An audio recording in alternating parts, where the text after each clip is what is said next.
রাম কি বাংলার দেবতা? বাংলার দেবতা। না, হনুমান কি বাংলার কালচার? আরে ভাই, উৎসবের নাম কি? দুর্গাপুজো। দুর্গাপুজোর প্রতিষ্ঠাতাকে। এই দুর্গাপুজোর প্রতিষ্ঠাতাকে। এই দুর্গাপুজো কার হাত দিয়েছে? এই দুর্গাপুজো রাজা কংস নারায়ণ। এই দুর্গাপুজোর সৃষ্টি রামচন্দ্রের হাত দিয়ে। রাজু ঘোষের কাছে যাচ্ছি। নির্দিষ্টভাবে রাজু ঘোষ পয়েন্ট একটাই, আমরা পুলিশ, এই রাজ্য পুলিশ থেকে লাভটাকে, এই পুলিশ IPL এর ম্যাচ, সেই ম্যাচ অর্গানাইজ করার ক্ষেত্রে সিকিউরিটি দিতে পারবে না বলে জানিয়ে দেয়। এই পুলিশ রামনবমীর মিছিল, সেই মিছিলে ঝামেলা হচ্ছে, আটকানো তো দূরের কথা, যারা রামনবমীর মিছিল করছে তাদের অ্যারেস্ট করে। এই পুলিশ মন্দির রক্ষা করতে পারে না। তাহলে সবচেয়ে ভয়ঙ্কর কথা, ঝামেলাবাজ। হিন্দুরা কি ঝামেলাবাজ নাকি? আপনি কি ঝামেলাবাজ? আমি বলছি যে ময়ূকদা সবাইকে বলতে দিয়েছেন, আমি কারোর সময় যেমন বলিনি, আপনি আশা করে আমাকে একটু সময় বলতে দেবেন। অবশ্যই, আপনি তো আল্ট্রাসাউন্ডে কথা বলছেন না, আপনার কথা তো শোনা যাচ্ছে। ঠিক বলুন না, একটু পরেই আপনি শুরু করবেন। যদি আমি বলছি এটা হচ্ছে মমতা বন্দ্যোপাধ্যায়ের মতন হ্যাবিট, মানে আপনি আগে থেকেই সব জেনে যান যে আমি শুরু করব, একটু পরে শো শেষ হয়ে যাবে, 2026-এ রাম নামের জন্য অনেকে প্রেতাত্মারা দৌড়ে পালাবে, এগুলো করবেন না। আপনি কি হাত দেখা প্র্যাকটিস করছেন নাকি? এখানে মুখবন্ধটা দেওয়া দরকার কেন জানো তো রাজু ঘোষের তরফ থেকে, তার কারণ ভুলভাল বকবেন, তার জন্য আমি আনইন্টারাপ্টেড বলছি। অনেকক্ষণ বকেছেন, আমি বলছি এই সজলদা একটু আগে যে কথাগুলো বলছিল না, আমি মনে মনে শুভেন্দু অধিকারী ছবিটা বাসছিল, মানে ইনডিরেক্টলি শুভেন্দু অধিকারীকে মানে খুব ভদ্র ভাষায় গালাগালি দিয়ে দিলেন সজলদা। কারণ শুভেন্দু অধিকারীকে দেখা গেছিল যে এরকমভাবে নামাজ পড়তে বিভিন্ন জায়গায় ইফতারে পার্টিতে যেত, ওরকমভাবে ভেগ ধরে। তো এই যারা বলছে না যে ভেগ ধরে ছদ্মবেশী তারা ক্ষতিকারক, এটা সজলদা হয়তো ডিরেক্টলি নাম বলতে পারছেন, ইনডিরেক্টলি বলছে। আর হিন্দু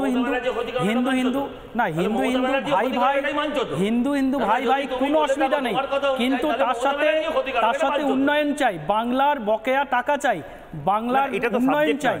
না না, আমাদের কেন্দ্রের পূর্ণ মন্ত্রী চাই, সাবজেক্ট ওটাই। আর বাবা, যাদের কাছে উন্নয়ন নেই তারাই তো বলবে। আমি বলছি যখন যারা কোনো উন্নয়ন, কিন্তু আমাকে বলুন পুলিশের ভূমিকাটা পাশে থাকে না, মানুষের পাশে থাকে না, মানুষের উন্নয়নও থাকে না, তখন তারা বিভাজনের বিষ ছড়িয়ে এই বাংলাকে অশান্তি করার চেষ্টা করে। কারণ তারা মানুষের কাছে জবাব দিতে পারবে না, তারা ভালো মতো জানে মানুষের প্রশ্নের উত্তর তারা দিতে পারবে না, জানে, তাই তারা আজকে হিন্দু মুসলমান আলাদা করে। না না, কেউ করছে না তো দাদা। আমাকে একটা পয়েন্ট বলুন, আপনি আনইন্টারাপ্টেড বলবেন, কিন্তু আমাকে বলুন পুলিশ তারা আগে থেকে এই ধরনের প্রফর্মা চাইছে যেখানে ঝামেলাবাজ কারা তাদের নাম দাও, মানে এটা আপনি অনেস্টলি বলুন, আপনার কোনো নম্বর কাটা যাবে না পার্টিতে। অন্য কোনো সম্প্রদায়ের, অন্য কোনো কমিউনিটির কোনো মিছিলে এরকম প্রফর্মা কি আপনাদের দিতে হয়? এরা কি করে এই আরে হয় কি, এরা মানে কারা? এই যারা বিজেপি করে, যারা বিজেপি রামনবমী কি শুধু বিজেপির সম্পত্তি নাকি? না না, আপনি এইটা পাচ্ছেন কোথায়? যে গত বছরই তো দেখা গেছে রামনবমী আপনার না, বিহার থেকে আরে রামনবমী আপনার হ্যাঁ কি না? বন্দুক হাতে করে কাকে দেখা গেছিল রামনবমীতে? কাকে দেখা গেছিল? বন্দুক নিয়ে কাদের দেখা গেছিল? শস্ত্র মিছিল বলছে, আগুন লাগাতে কাদের দেখা গেছিল? শস্ত্র মিছিল বলছে। আরে বন্দুকটা কি কিসের মধ্যে? আমি তো দেখিনি বন্দুক তরবারি পরে, বন্দুক থেকে শোয়া, এইভাবে বন্দুক নিয়ে গুলি মেরে কাকে দেখা গেছিল? ঠিক আছে, কিন্তু ছেলেটা তৃণমূল করতো। যার একটা কথা, ছেলেটা তৃণমূল করতো। বারবার বিজেপি এই রাজ্যে বাংলার কালচার হবে না, কিন্তু এটা মানা যাবে না। বিজেপি নয়, বিজেপি রামনবমী যেটা বাংলার কালচার নয়, তার এখানে জোর করে রামনবমী বাংলার কালচার নয়। পাগড়ি বেঁধে, রাজপুতদের মতো পাগড়ি বেঁধে বিধানসভার ভিতরে দেখা যাচ্ছে বাংলা বলছে এগুলো।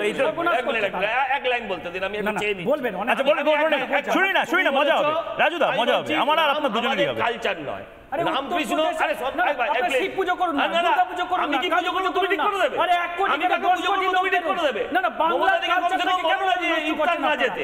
রাম কি বাংলার দেবতা? বাংলার কালচার দেবতা। না, হনুমান কি বাংলার কালচার? আরে ভাই একদম, আরে পুরো বিজেপিতে যারা হনু পুজো করেছে, আরে ভাই কোনোদিন তো হনু পুজো করেনি। কথা শুনে নাও, তুমি বলছো না যে রাম আমার দেবতা কিনা, আমি তোমাকে একটা ছোট্ট প্রশ্ন, এক মিনিট প্লিজ, আমাকে একটা কথার উত্তর দাও। বাঙালির শ্রেষ্ঠ পুজো, আচ্ছা ঠিক আছে তোমার চোখে পুজো নয় উৎসব, শ্রেষ্ঠ উৎসবের নাম কি? দুর্গাপুজো। ব্যাস, এক লাইন। আমি বলছি এই দুর্গাপুজোর প্রতিষ্ঠাতাকে। এই দুর্গাপুজোর প্রতিষ্ঠাতাকে। এই দুর্গাপুজো কার হাত দিয়েছে? এই দুর্গাপুজো রাজা কংস নারায়ণ। এই দুর্গাপুজোর সৃষ্টি রামচন্দ্রের হাত দিয়ে। দুর্গাপুজোর প্রতিষ্ঠাতা কোনো তৃণমূলের নেতা হবে, তাদের আচ্ছা আমি বাকি দুজনের কাছে যাওয়ার আগে নানা ধরনের কন্টেন্ট দেখার জন্য লাইক করুন, শেয়ার করুন আমাদের ফেসবুক পেজ, সাবস্ক্রাইব করুন আমাদের ইউটিউব চ্যানেল, পাশাপাশি অন্যান্য ব্রেকিং নিউজের জন্য অবশ্যই চোখ রাখুন রিপাবলিক বাংলায়।